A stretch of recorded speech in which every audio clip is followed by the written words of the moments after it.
don't let the snobs of academia tell you that they're not for you. These stories are for all of us. I've done this, but have you felt it? Fuck off. This isn't for you. Go and find your own brethren somewhere else. Sometimes everything that is entertaining is not good quality. There are some things you should be ashamed of enjoying. And I know who I sound like when I say that. Honestly, it's stupid. It's ignorant to think that those two things are not intrinsically linked at all times, always.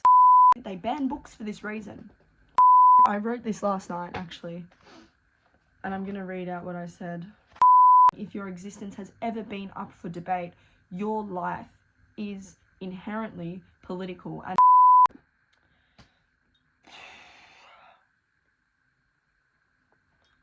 I don't even know how to begin this. Okay, first of all, sorry for coming on here looking like this. I've literally just come in from out of the rain. But I've like never been so incensed than I feel like I have been today, watching everything that has gone on in Australia overnight. I'm obviously in London and quite removed from everything that's going on at home, apart from the fact that my family's there. Like, however, seeing like nothing short of police brutality happening in the streets when there is an alleged war criminal being welcomed into Parliament, and neo-Nazis have been allowed to walk the streets unharmed, yet people that are protesting a genocide and saying that we should uphold international law are being beaten in the streets. Men that are praying are being pulled down. And do you know the worst thing about it for me? I mean, obviously it was really bad, the whole thing, but the worst thing about it is seeing women, police officers, taking part in this and acting like savages. It just truly, to me, I know there are so many other things going on here, but to me, seeing that is such a betrayal in so many ways.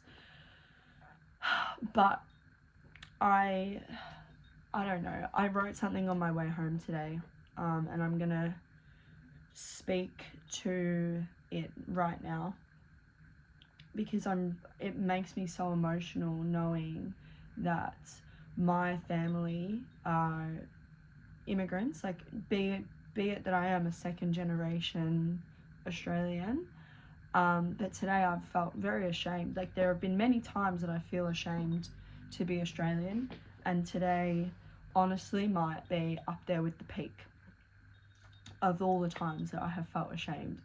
And it just really upsets me because my parents and my grandparents have prided themselves on contributing to Australia and what that means, and they came to Australia.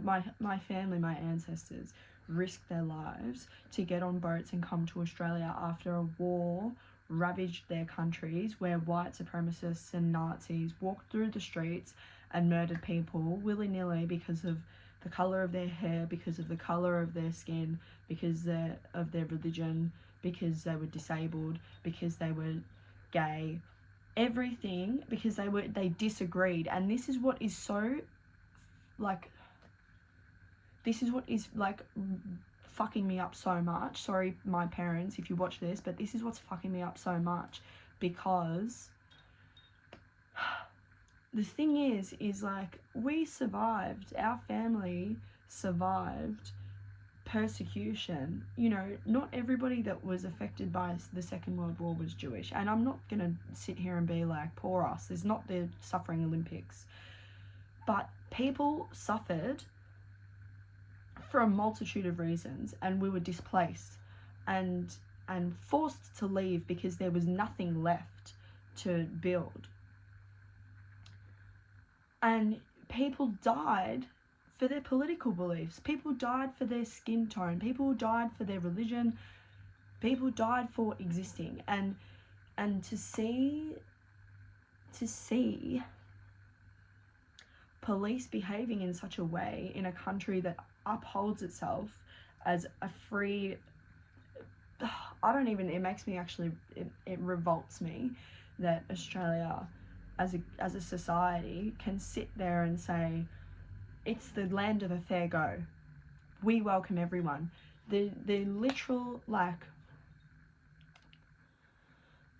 it's just a joke. And there are so many other things that I could say about that with regards to Indigenous people, for example. I'm not going to go into that because honestly, that's not my conversation to have in this scenario. Like, I'm always happy to uplift Indigenous voices, but this is not, it's about more than just that. You can't claim, I'm just going to read what I've written, and hope that it speaks to anybody out there that feels the same, and you know, hopefully we can do something about it that's positive. You know, I knew anti-intellectualism was happening at a concerning rate, and the drop in reading comprehension and literacy engagement in general has, you know, been a growing and concurrent problem for many years. However, this week really, the last 7 days, has just given me pause to think. Obviously today, seeing police brutality on the streets of a city that I love, like in Sydney, and seeing the stark difference in Melbourne, where it seemed to be a lot calmer, a lot more civilized, it really just enraged me to a point where I just think, how dare you police officers take an oath. This is how angry I am. I'm starting to not speak properly. How dare you police officers take an oath to say you're going to protect us, and then turn around and do that? We live in a democracy. We have the right to disagree. And the government trying to take away our right to protest can't say anything. And I know who I sound like when I say that. The thing is like, these conservative people that want to be racist will use this argument and say, well, we need to have freedom of speech. But as soon as you disagree with their politics, they don't want to have it anymore. I knew that, like I said, anti-intellectualism, the rise of like being willingly stupid and ignorant about things and ignoring politics, and the lack of comprehension and just honestly engagement in anything that is different to us. Big problems that go hand in hand together, and just as self-fulfilling cycles that go on and on and on and on. And this week I really think we have seen a combination of that. And also, in turn, we've seen a combination of what happens when you do engage with something that is different to you, but you still can feel it and understand it and feel empathy. And that was Bad Bunny's Super Bowl performance. I saw an actress recently say something along the lines of that she doesn't want to engage with politics because she's an actress. That's not something that she wants to talk to, as though politics and art are two separate linear topics that go not at all, that don't even touch. In the year that Bad Bunny won Album of the Year, you know, not to bring it back to him, in the year that he won Album of the Year with an album that is entirely that's not in English at all, and yet people found joy in that. And seeing now in the same 48 hours that he's performed that beautiful performance of joy and unity and connectedness and love, to then see people expressing themselves and their opinions in the streets of Australia, which is supposed to be a democratic nation, and being treated the way that the people in Sydney were treated yesterday. I honestly can't help but vehemently disagree with the thought process, the notion that arts and politics don't go together. And honestly, it's stupid, it's ignorant to think that those two things are not intrinsically linked at all times, always. If Bad Bunny taught us anything with this album, with his performance, it is that two things can be true at once. Duality, right? I wrote this last night, actually, and I'm going to read out what I said. His performance is so much of his art is a reminder that our entire existence is both political and beautiful, flawed and difficult, and filled with love. Life itself is inherently political when you've been oppressed, when you're ignored, when your society around you ignores you or denies your right to existence. It denies you the right to freedom. When it denies your ability to choose, to be heard and seen and understood. And if your existence has ever been up for debate, your life is inherently political, and that is inclusive of everybody, whether a black person, a person of color, indigenous, from the LGBTQIA community, a woman.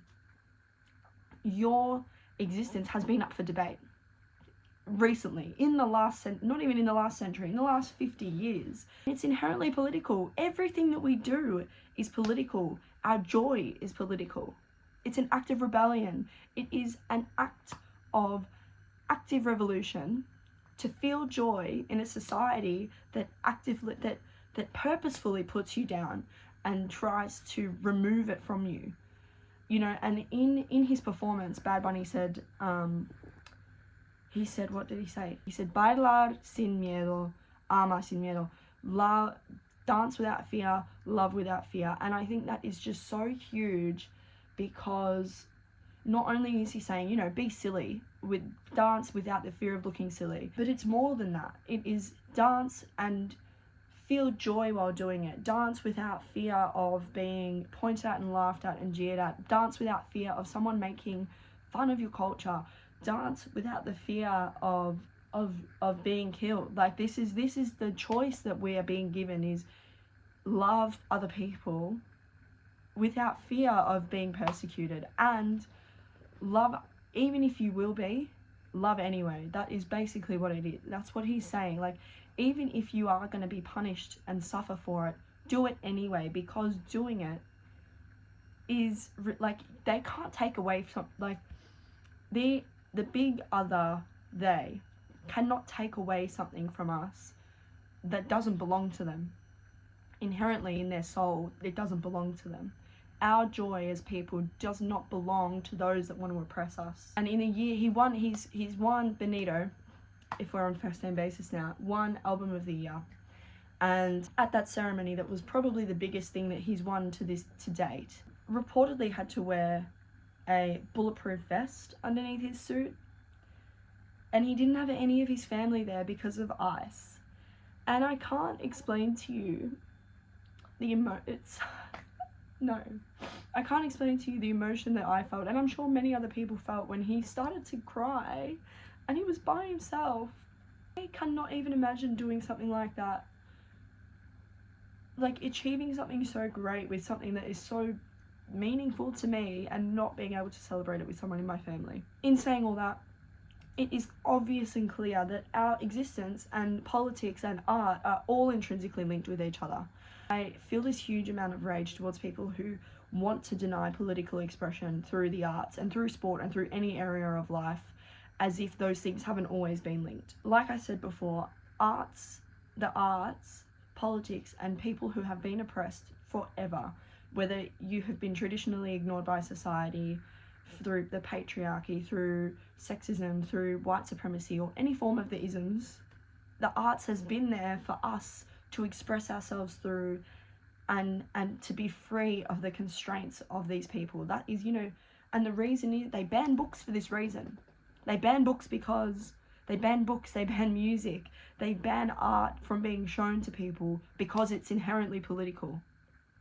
And the thing that has sparked my rage a lot in this recently is I've seen the discourse on TikTok, particularly in the book community, about what is considered good writing and what is considered entertaining, and those two things often do not go together. And I'm not here to criticize or shit on what anybody enjoys. Enjoy what you enjoy. There's no shame in enjoying anything. I mean, there are some things you should be ashamed of enjoying, but enjoy what you want to enjoy on the whole, as long as you're not hurting anybody else in the process. However, I'm here to unfortunately tell you that sometimes everything that is entertaining is not good quality. And this is me, who I enjoy things that are shit quality. Trust me. But the thing is the reason that we're having this debate even is because of anti-intellectualism, because people think they've read a book and they can then sit back and say, yeah, I know I'm the purveyor of taste. And I'm not by any means. However, I have read a wide range of books in my time, and I think I can identify an issue where there is one, right? Like I said, I'm not here to shit on anybody's choice in media and what they choose to enjoy or don't enjoy. That's up to you and what you engage with. But I do think that the rise in anti-intellectualism, coupled with surface level literacy engagement, because that's what it is when you're reading a book that you can read in 2 days and not absorb anything from it other than, yeah, it was all right. So the surface level literacy engagement, that is what is fueling this conversation and going towards negative. It's not just saying, I like this, you like that, this book is critically acclaimed for these reasons, this book is entertaining for these reasons. The people that enjoy these books and don't want to engage with this because it's too hard, it's fine. But I find that there are snobs on either side that are saying, your book's shit because of this, your book's shit because of that, and everybody takes it personally. It's not to be taken personally. You enjoy what you enjoy. And look, honestly, I could talk about this all day, and I will if anyone out there wants to actually engage and have a discussion about it. And now, instead of whinging about this literacy crisis that we're in, and, you know, the lack of critical thinking and just, you know, baseline level engagement with empathy, I want to contribute to this conversation in a different way. I've seen a streamer recently, Kai Senat, I think his name is, I'm sorry if I'm pronouncing that wrong, because I was like, literally have written this coming home. I saw him recently teaching himself how to read aloud and practicing online, and this kind of work that he's doing, people might look at it and think he's being silly and whatever, but it is so powerful because he's trying to better himself and he's being very vulnerable about it because he's making himself look silly. And that is the whole, circling back to Benito, that's the whole message in saying dance without fear. Do things without fear of looking stupid, because eventually you're not going to look stupid anymore. And that action might inspire somebody else to try and better themselves as well. And I am really inspired by people that do things like that, which is why I'm here. Because I just so strongly believe that arts and cultural engagement aren't just for people that can afford to buy all the things. It is for all of us. And I saw Jamal, allegedly, talking about the Skins actors recently, and how he said, you know, this is what happens when you give working class people the access to the arts. And it is so true. I just feel like recently, in the last decade, 15 years, a lot of the stuff that we're seeing on the cultural scene is devoid of soul. It's devoid of a story. It is devoid of personality. And it's because the people writing it are writing for entertainment, not for the good of the arts. You should do something. If you're going to engage with the arts, do it for the love of it, not because you want to make money. I mean, making money is great, of course, but you should be doing it because you love the craft, not because it's a money-making machine, you know? Like, and I think that about every job, if you're lucky enough to have a job that you love, but that's besides the point. Just strongly believe that arts and cultural engagement should not be limited to those who can afford it, but it should be available to everybody that wants to engage in it. And it should be available to everybody, and honestly forced upon people, because engaging with art, particularly art and cultural things like novels and films and TV shows that are made by people that are different to you, increases your empathy. There's science behind it. I'm not going to tell you about it. Google it if you want to fight, because it's true. I'm coming from a very privileged position saying these things, because my parents always encouraged me to read and pick up books and question everything, and they fostered a form of non-confrontational curiosity in me, and this has really transformed my life in many, many ways, both externally and internally. You know, I'm a questioner. I'm happy to talk to people. I'm happy to engage in conversation and learn. And also, when I'm not around others, my internal world is huge. Like, it is so rich and dense and filled with everything that I have ever thought and learned is in here, always at work. And that is because my parents encouraged me to read. And we didn't always have money.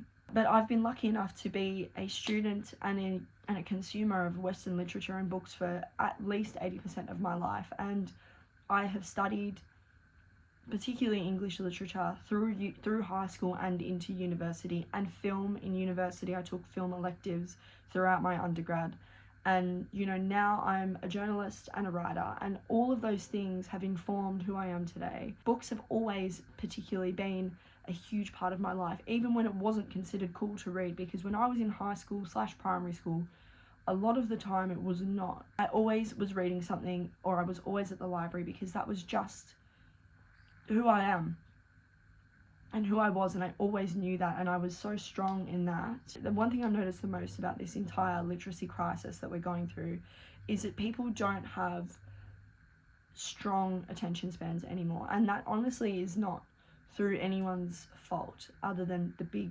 corporations that don't want you to be able to pay attention when things like what's happened over the weekend are happening.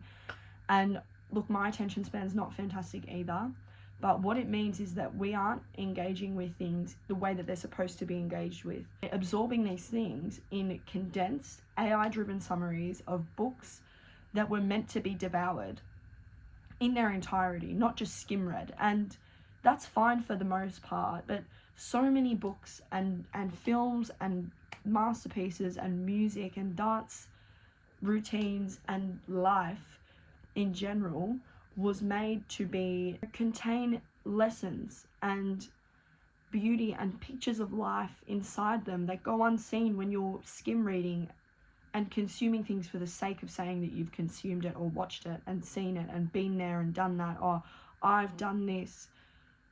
But have you felt it? I don't know how else to explain it. And you know, you're not going to feel everything, and that's completely okay, because it's not for you then.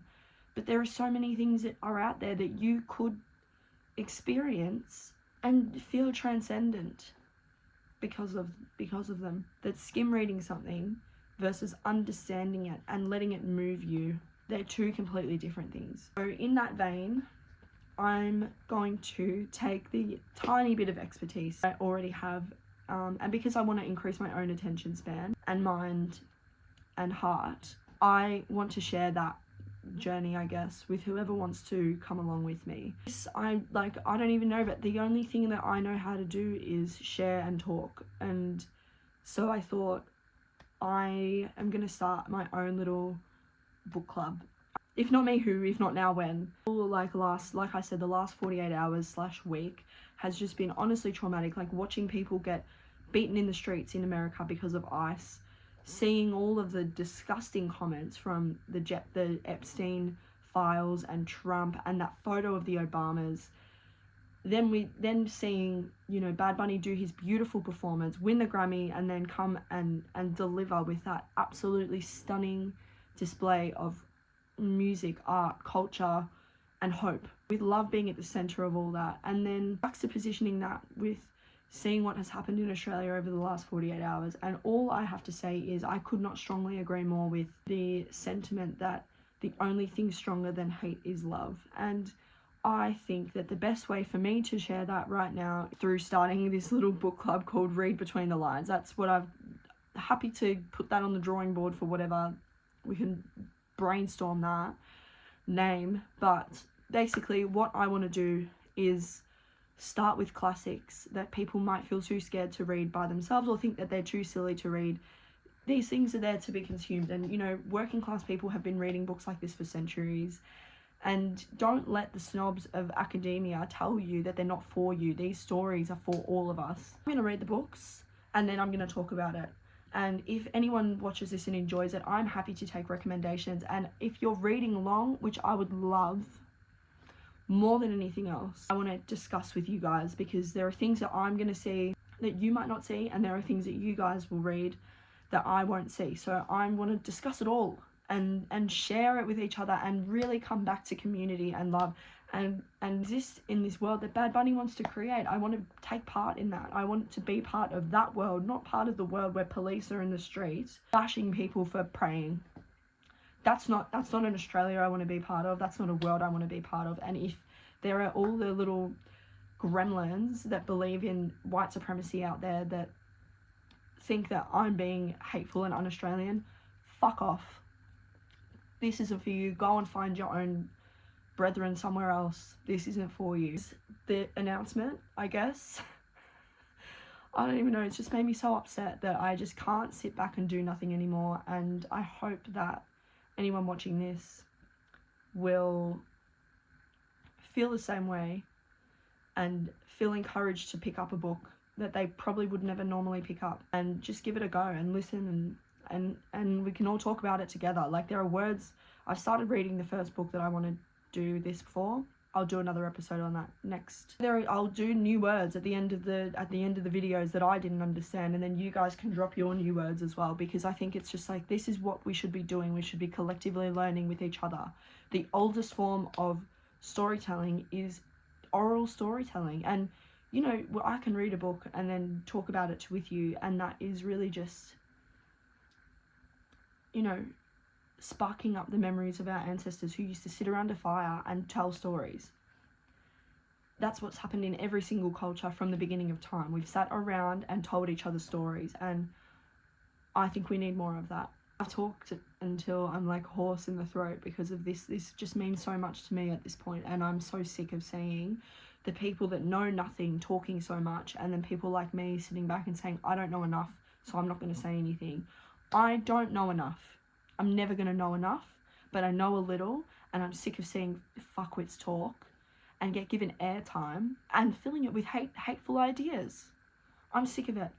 So I'm going to take back the air and take back our space and continue on. So yeah, if you want to join me, welcome.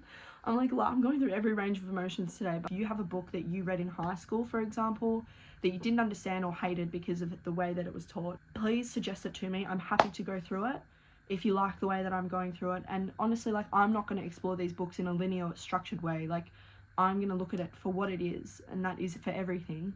And we can talk about it for hours, like, if that's what the people want. But no, this is not just a one strict lens book club.